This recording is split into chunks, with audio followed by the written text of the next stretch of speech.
Hello everyone, my name is Jennifer and welcome to Best Kept Plans. Today's video is going to be a budget recap for May 2023 using the printable version of the Budget by Paycheck Workbook from the Budget Mom. If you're interested in seeing that, please stick around.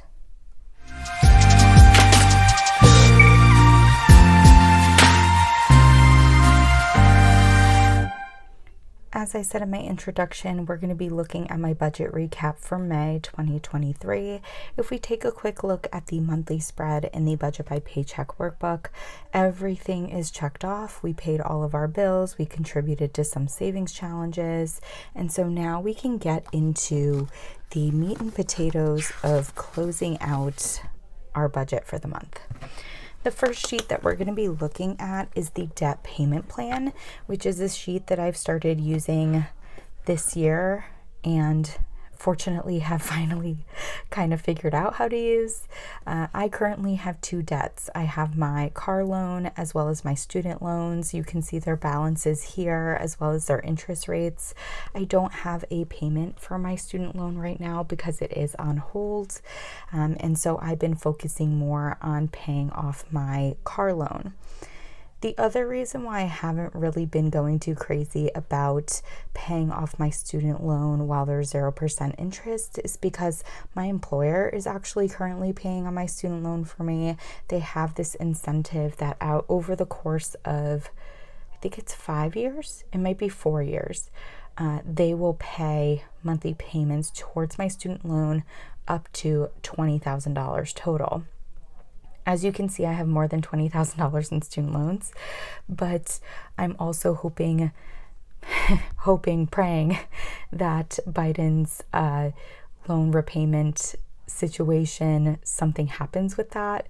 So, with the work situation, I could get 20,000 of this paid off. With Biden's situation, I could get 10,000 of this paid off. And so that's another reason why I'm not going, out of my way to pay towards my student loans right now.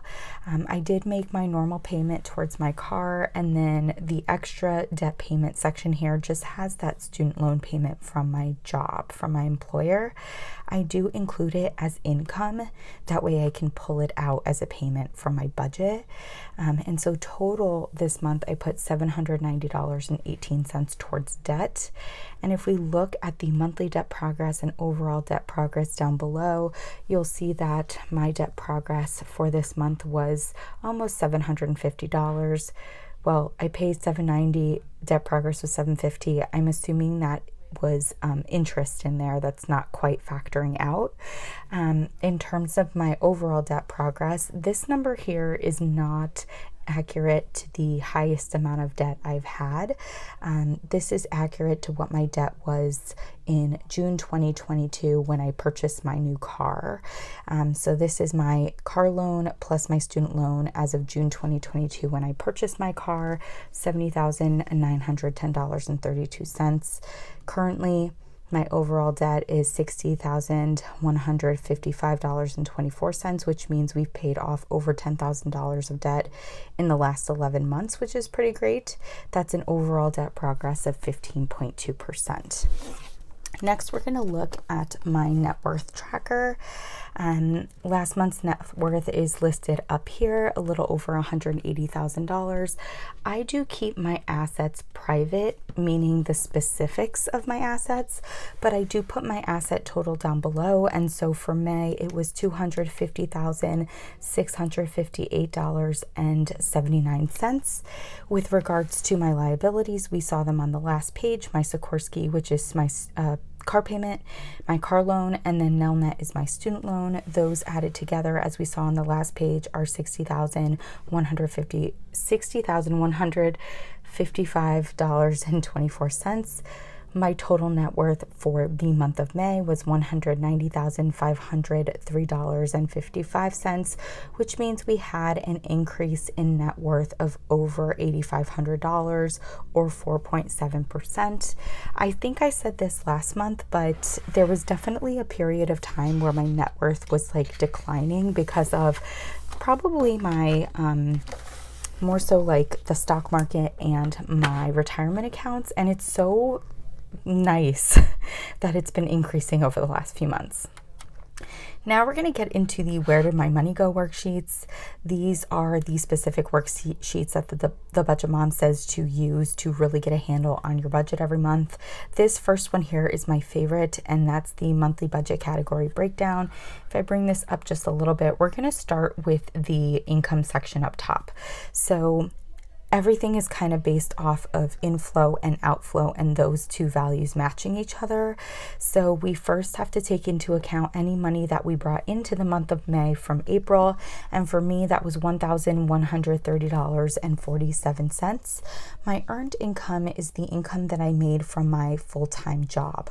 So for me, my full-time job paid me in the month of May $6,268.65. Other income for the month of May was a few different things. Majority of it was that $333.33 from my employer for my student loan payment. I think that I had like 2 people pay me back for something.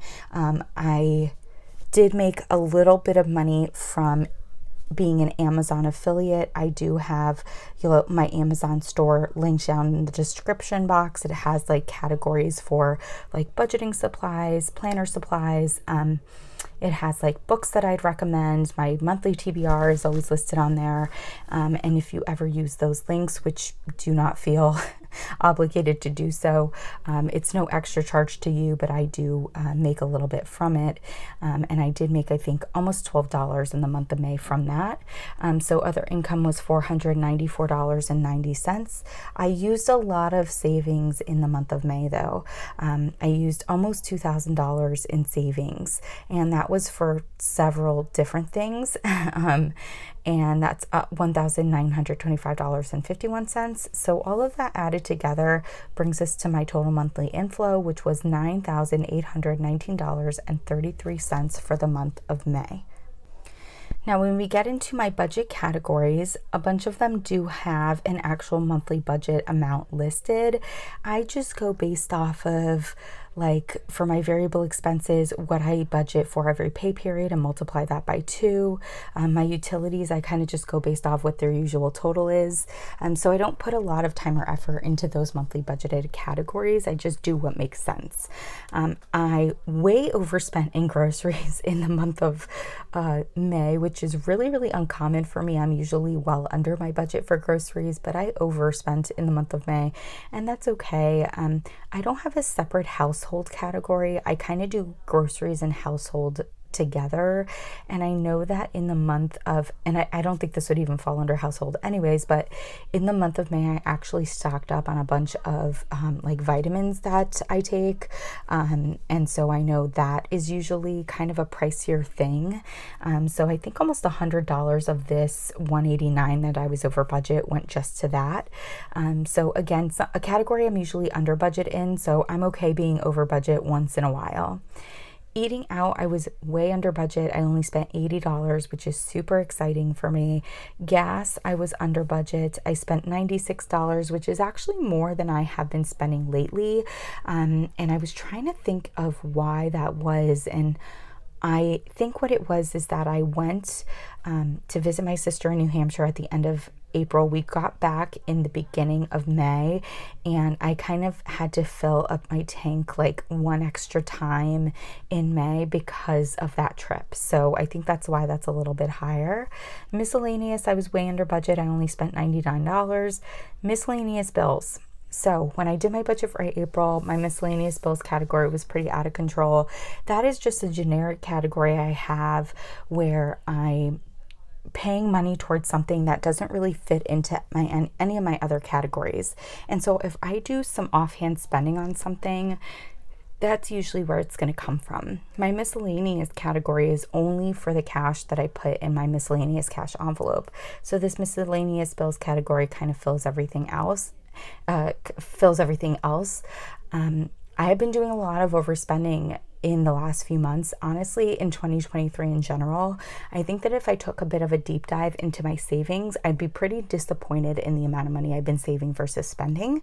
And I think that's because I'm feeling pretty content with where my home savings is at. I've already hit my goals on all of my 2023 savings, sinking funds. And so I've been a little complacent. And so I had a goal for myself in May of basically anything that I was going to spend money on, like I needed to stop spending money on it by the end of May. So I definitely had to purchase some things on credit cards just to get cash back and stuff. All of those were paid for. I don't ever really have any revolving balance on my credit card. Like if I buy something on my credit card, I pay it off right away.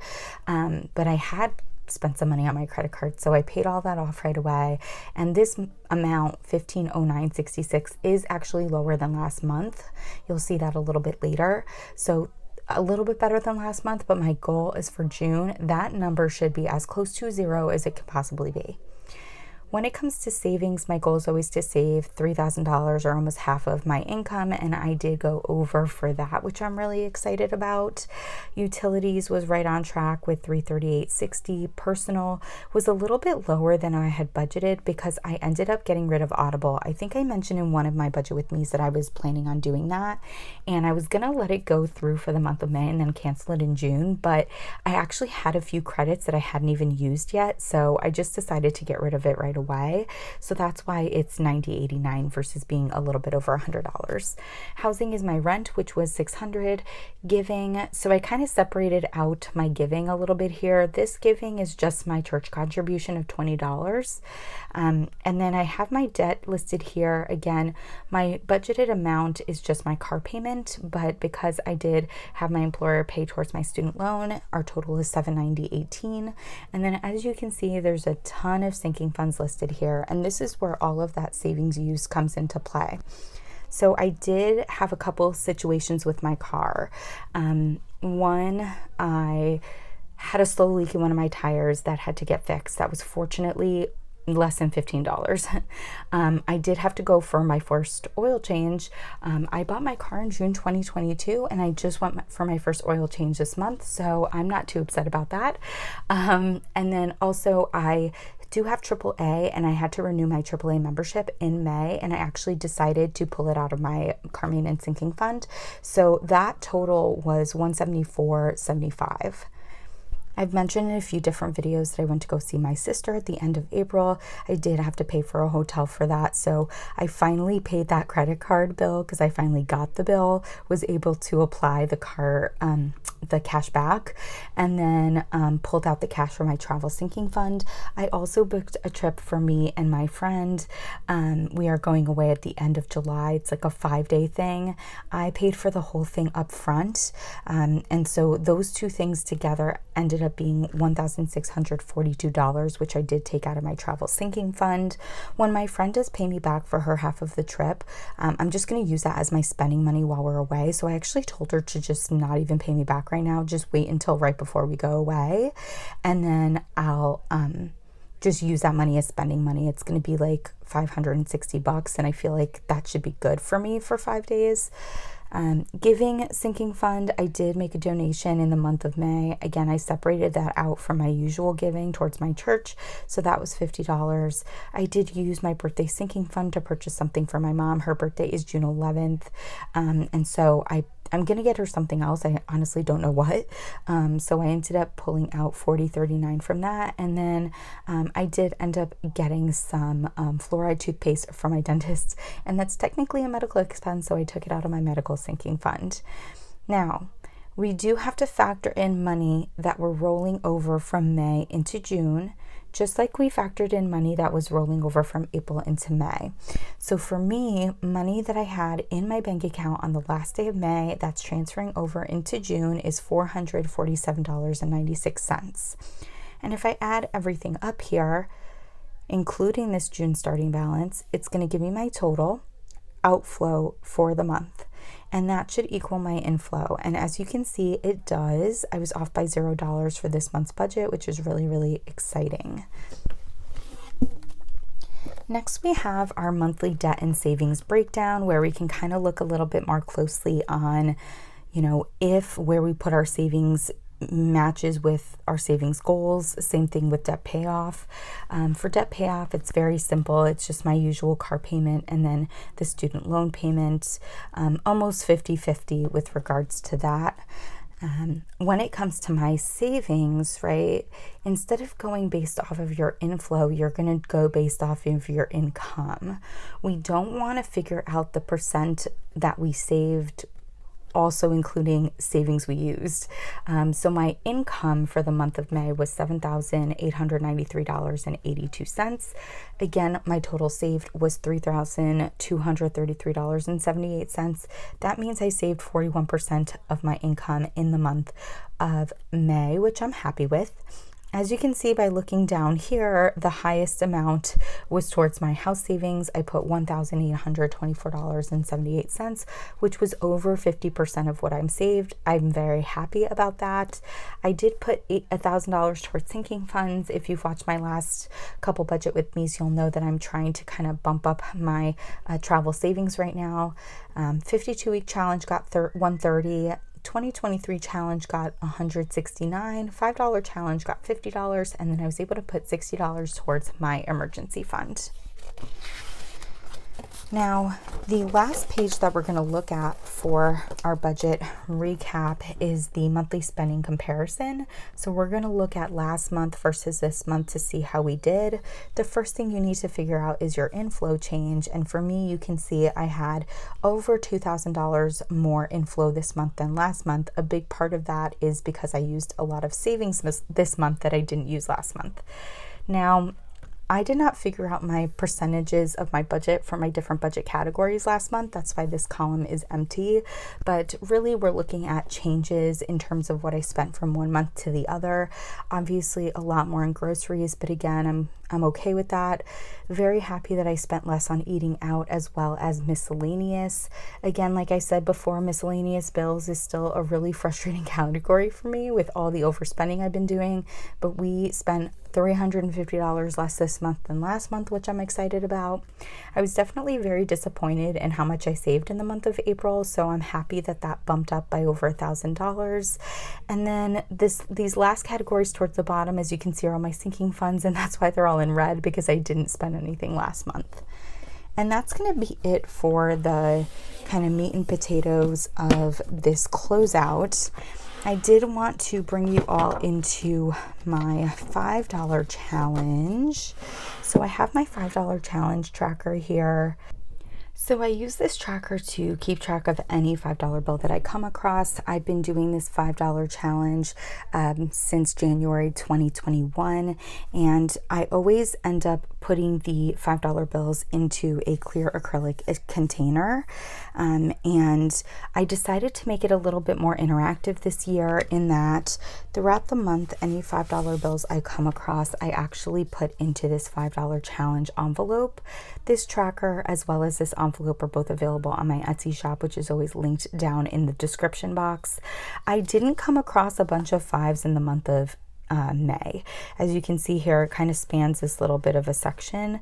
And so we really should have $50 in here in five. So let's count that up. 1, 2, 3, 4, 5. Oh, no, wait, I'm counting it wrong. 5, 10, 15, 20, 25, 30, 35, 40, 45, 50. So we do have our $50 in fives here. And what I'm going to do is I'm going to zoom out a little bit. That way you all can see my $5 challenge container that I have. This is a clear acrylic container. I did purchase this off Amazon. I do have a link to this in my Amazon favorites, which is always linked down below. This container, the reason why I like it is that you cannot get the money out unless you break it open. So that's really motivated me to try to stuff this as much as possible before I break into it. And so we're going to put these fives that we had saved from the month of May in here. It's nice that they're super crisp. A lot of them are super crisp because they'll be easier to slide in. I've been sliding them in and trying to get them to like all lay straight because I just feel like that's the best way to try to fit as many as possible in here. So let's see. I think it's going to work out. There we go. So I was able to slide those in really nicely. Awesome. And we have our fives all saved in this container. As you can see, at the end of May, I had $1,520 in this in the container, which is really, really exciting. Let me put this challenge envelope back. And that's going to be it for my May 2023 savings challenge. No, May 2023 budget recap. If you all have any questions about how I budget or how I close out my budget using the Budget by Paycheck workbook from the Budget Bomb, please don't hesitate to put them down below. And as always, everyone, please be safe. Bye-bye.